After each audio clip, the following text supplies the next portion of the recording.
بعد موتك لست عزيزا على أحد إلا الله جل وعز شانه، لهذا أعد لك الجنة. بعد موتك الكل سينساك، بعد موتك ستكون تحت التراب ذكرا واسما وجسدا، بعد موتك سيقتسم الأهل الأموال، بعد موتك ستأخذ الزوجة ما لها من نصيب، وبعد موتك سيأتي الأبناء يقتسمون ما جنيت وما جمعت، بعد موتك ستنسى ولن تكن عزيزا على أحد إلا الله. لهذا كن صالحا، كن مؤمنا، لتأخذ ما أعده الله لك.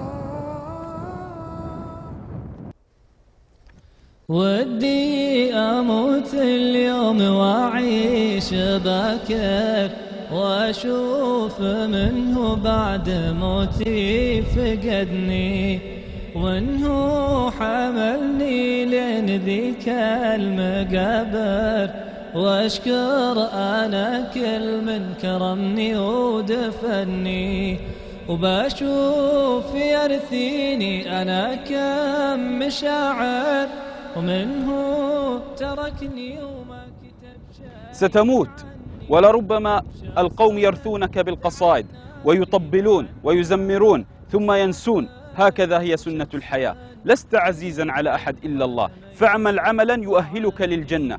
إياك ثم إياك أن تظن أن أحدا سيحول بينك وبين الله، ما هو إلا قبر بينك وبين الله، ثم إليه الحساب والمرجع.